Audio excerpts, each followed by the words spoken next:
Hi guys! For today's video nga pala ay pupunta tayo ng Philippine Arena. Ito nga pala yung araw ng July 27, 2024 kung saan ipinagdiriwang at idinadaos ang ika-100 taon at 10 taong anibersaryo ng Iglesia ni Cristo. Pasensya na nga pala kayo, medyo late na talaga ang video na ito. Alam ko naman kasing dumating tayo sa mga pagbabagyo, diba? Kung saan pinasok nga ng baha ang mga bahay natin dulot ng malakas na pagbagyo. Ngunit sa masamang panahon at dulot ng mga unos ay hindi tayo pinabayaan ng Ama. Kaya't yung araw na ito ay sobrang ganda dahil nagdulot ito ng mga pag-asa sa atin na kung saan ilang unos man ang dumating sa ating mga buhay ay araw at araw ay sisikat pa rin. Ngayon nga pala ay maaga kami nagtungo sa Philippine Arena. Bago nga kami dito nagtungo ay nanggaling pa kami sa aming gusaling sambahan sapagkat doon ay nagsagawa nga ng isang panalangin bago kami magpunta at magtungo rito. Alam nyo ba, sobrang nakakamangha talaga dito sa Philippine Arena na kahit sa totoo lang ay madalas kami nakakapunta rito sapagkat malapit lamang ito sa aming lugar. Ay parang bago lagi ito sa aming mga paningin sapagkat nakakaaliw at talaga namang nakakamanghang tunay kung gaano nga ito kaganda at kalaki. Ngayon nga pala dahil maaga kami na nagtungo rito ay sasali muna kami sa mga activities, fun and games. At alam nyo ba, sa unang larong sinalihan namin, nako, mathematics siya. Ay buti na lamang ay may calculator. Ngunit kahit pala gumamit ng calculator ay mali pa rin ang aking sagot.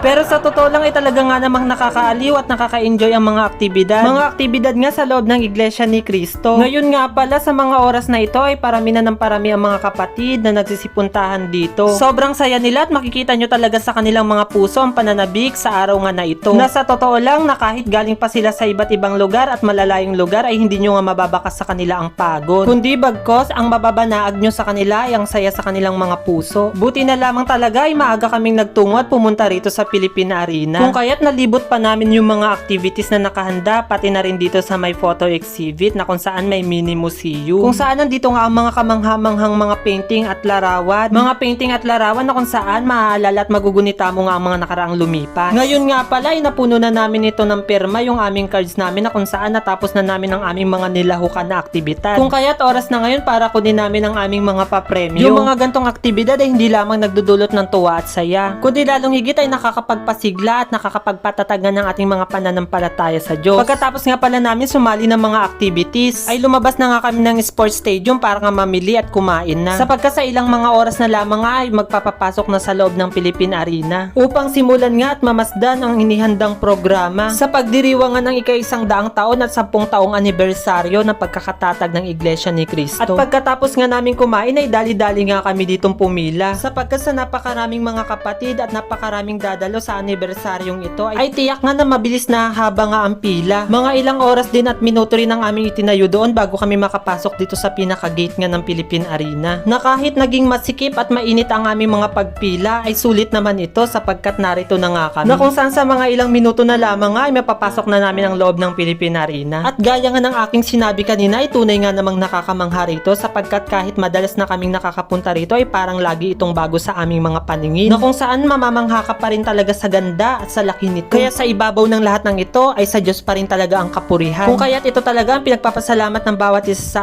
amin, ng mga kapatid at kaanib sa loob ng Iglesia ni Cristo, sa mga pagpapala at mga biyayang iginawad niya hindi lamang sa bayan niya kundi sa aming mga kaanib sa loob nito. Alam niyo po ba yan, mga kapatid? Opo! Familiar po kayo doon? Yes! Yun po ang aawitin natin sa ating opening